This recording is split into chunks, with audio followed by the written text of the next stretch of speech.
All right, so let's talk about a holy war.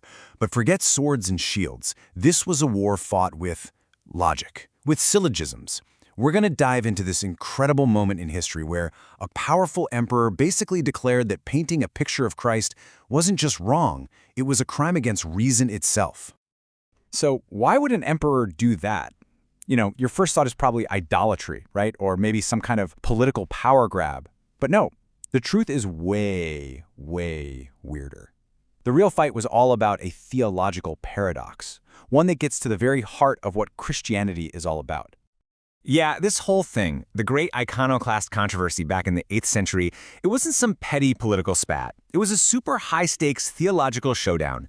And it all came down to one single, really baffling question. How in the world do you paint a person who is both a regular, finite human being and an infinite God?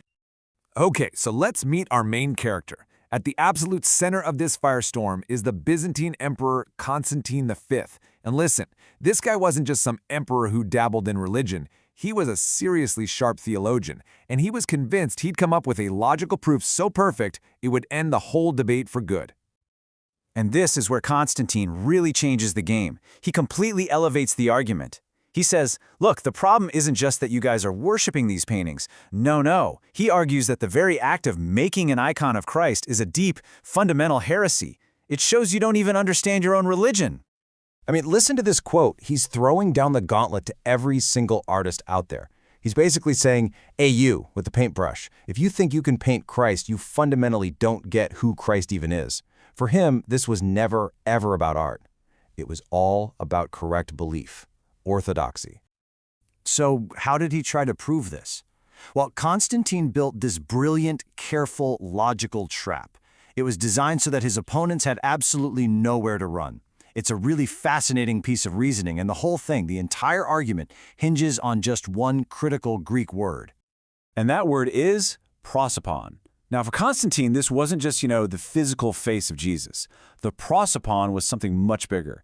It was the single unified person of Christ, that visible reality where his human nature and his divine nature were totally and inseparably joined together. The best way to think about it is like the complete, singular who of Christ. Okay, so check out how he builds this case. It's like a syllogism. Premise 1, Christ's prosopon is inseparable from his two natures, human and divine. You can't split them. Premise 2, a core belief in Christianity is that the divine nature is infinite. You can't draw it, you can't contain it, you can't circumscribe it. So for Constantine, the conclusion was just inescapable.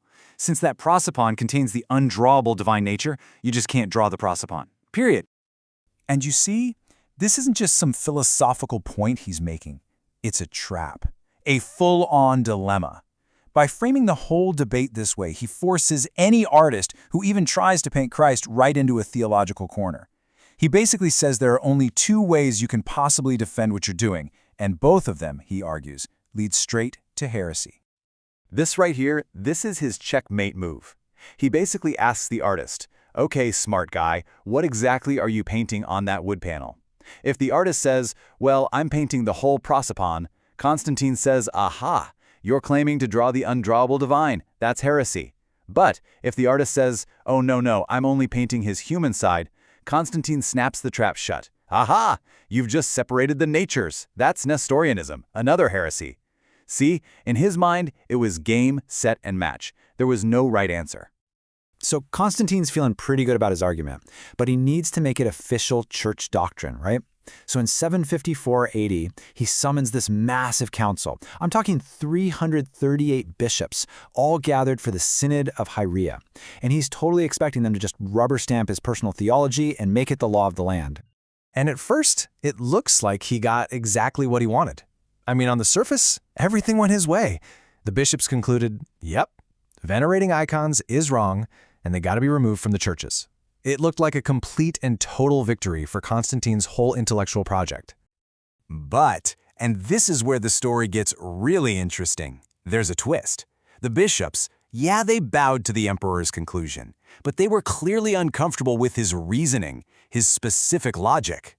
So they pulled off this brilliant, super subtle act of theological maneuvering, a little sidestep. So check this out. The bishops banned icons, sure, but they did it for a completely different reason than the emperor. They totally ignored his whole prosopon argument.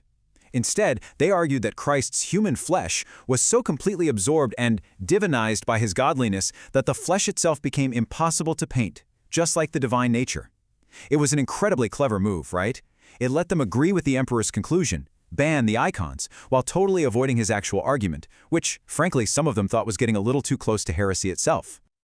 So, what are we left with after this incredible theological battle? I mean, eventually, the ban on icons was overturned, but the questions that Constantine V raised, they never, ever really went away. You see, his real, lasting impact wasn't about winning or losing the ban. It was that he elevated the entire discussion to the highest possible level.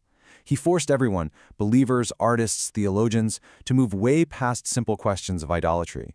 He made them confront the deepest, most profound mysteries of their faith. He demanded that they think critically about what an image even is, and what it can and cannot truly represent. And really, that's the question that still echoes down to us today, right? Far beyond the walls of old Byzantium.